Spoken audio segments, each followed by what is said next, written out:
Thank you, Chairman Grassley, and thank you to our witnesses for your hard work and for what's been a long hearing. I want to begin by thanking you, Inspector General Horowitz, and your staff, the Director of the FBI, Mr. Wray, and the thousands of agents and DOJ professionals who are doing a difficult, sometimes even dangerous jobs to investigate and prosecute crimes all over the country. The IG and FBI have demonstrated something very important today through this process and through this report, which is that our country's most senior leaders, our most senior law enforcement leaders, are subject to scrutiny for their conduct. It bears repeating that for this review, senior IG staff conducted over 100 interviews and reviewed over 1.2 million documents, including interviews with a former president, former attorney general, former FBI director. Frankly, that's something that wouldn't happen in a lot of other countries, and it makes me proud to be an American and proud to continue to support the rule of law. In the United States, even the most senior officials who make mistakes are held to account. In its review, the IG's office found former FBI director made serious errors in judgment in deviating from policies and releasing information about the Clinton investigation just before the 2016 election. It's important the American people understand that there are 37,000 hardworking FBI employees, and the report takes issue with a few discrete decisions by just a handful of those employees. Even then, it finds decisions in the Clinton investigation were not the result of political bias. I'm encouraged DOJ and FBI are prepared to learn lessons from this report. One conclusion stood out to me. The IG found that FBI policies are, and I quote, most important to follow when the stakes are the highest and when the pressures to divert from them the greatest. Those include policies to avoid interference with ongoing investigations and even the appearance of a political bias. Director Wray, I've expressed time and again that I'm concerned the Department of Justice is being pressured to release information to Congress that could compromise the special counsel's ongoing investigation. I am all for oversight after the conclusion of an investigation, but I'd like to hear that you're committed to ensuring the Bureau will not risk interference with Special Counsel Mueller's ongoing criminal investigations by providing midstream information to Congress that risks leaking to the very subjects of that investigation. Could you give us that assurance today? Senator, while on the one hand we are of course committed to cooperating with legitimate congressional oversight, and that's an important part of our responsibility, we are also committed and obligated to protect the integrity of ongoing criminal investigations, not just the one you mentioned, but others. We're also obligated to protect sources and methods. We're also obligated to do things like respect grand jury secrecy, which actually makes it illegal for us to share certain information. None of that is meant to suggest that we don't want to do everything we can, and in fact are doing everything we can to cooperate with the, I think, maybe 6 different committees of Congress that are investigating different ways related matters. We're providing mountains of information, briefings, interviews, reading room access, et cetera, and so we're doing everything we can to be responsive while at the same time making sure that we don't jeopardize ongoing criminal investigations, and that's something I'm committed to.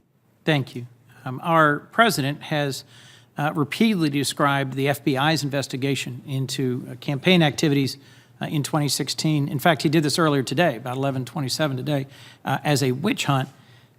You and I both know the Justice Department has uncovered ongoing interference with our 2016 elections, has already charged 20 individuals and 3 companies with crimes. Trump campaign and administration officials have admitted to acting as undisclosed foreign agents for a pro-Russian political party and lying about conversations with the Russian ambassador, not to mention bank fraud, money laundering, tax crimes. I'll just ask you a conclusory question, if I might. Do you believe the investigation into Russia's interference in our 2016 election is important and should be completed without political interference? Senator, I believe that Special Counsel Mueller is conducting an important investigation. I believe that the question of Russian interference with our election is something that needs to be taken very seriously, and the investigative work that's being done on that regard needs to be completed. Thank you. Mr. Horowitz, I think you'd agree with me that even the appearance of political bias within an FBI investigation is problematic. Is that correct? Correct. So that's why your investigation found fault in an exchange of text messages that you identified that demonstrated some political bias. Is that right? Correct.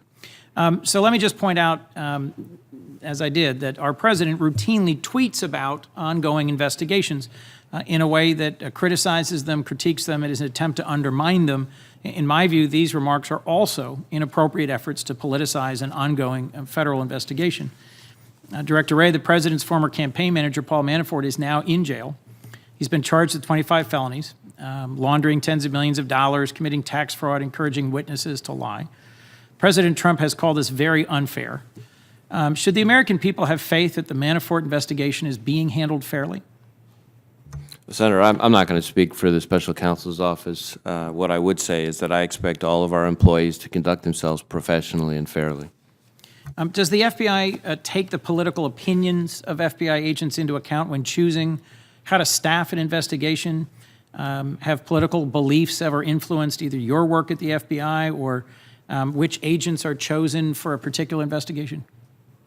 I don't use political litmus tests as a basis for choosing who works on investigations. I do think it is extremely important that all of our agents understand not just the importance of objectivity, but the appearance of objectivity. And to me, that means that we need to be focused on making sure that we're following our rules, following our processes, following what the Inspector General refers to as long-established norms.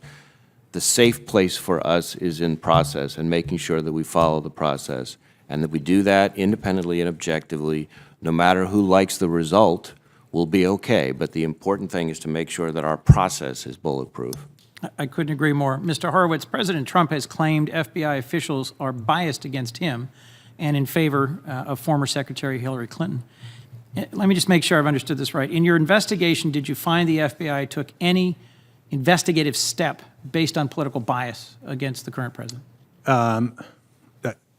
No. The one area where we were concerned about bias was in the October time period, and the weighing of Agent Strzok between focusing on the Russia investigation versus focusing on the Wiener laptop, and our concern about his decision given the text messages. But did you conclude that we should have concern about either the initiation or the ongoing conduct of the special counsel's investigation based on those texts? We didn't look at the special counsel investigation as part of this review. Last question to you, Mr. Horowitz. This report seems to vindicate the wisdom of many long-established DOJ policies and practices, the chain of command, the need to strictly comply with recusal. The department policies are in place for a reason, and it was wrong to deviate from them, and it would be wrong to deviate now. Do you agree that ad hoc deviations from established policies and procedures should be avoided? I do, and I think that's partly one of the most important takeaways of this report. Well, I appreciate the hard work you've both done and are continuing to do, and the confidence you are working to restore in the American people that these well-established, long-observed policies and procedures will be followed going forward. Today's hearing is a good reminder of why federal law enforcement and respect for the rule of law in the United States have been and should be the envy of the free world.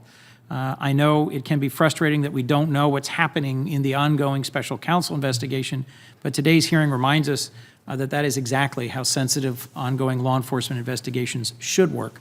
And I'm grateful for your continued efforts to protect the integrity of the FBI, the Department of Justice, and their important work, which makes us all safer. Thank you very much, Don. Senator Cruz.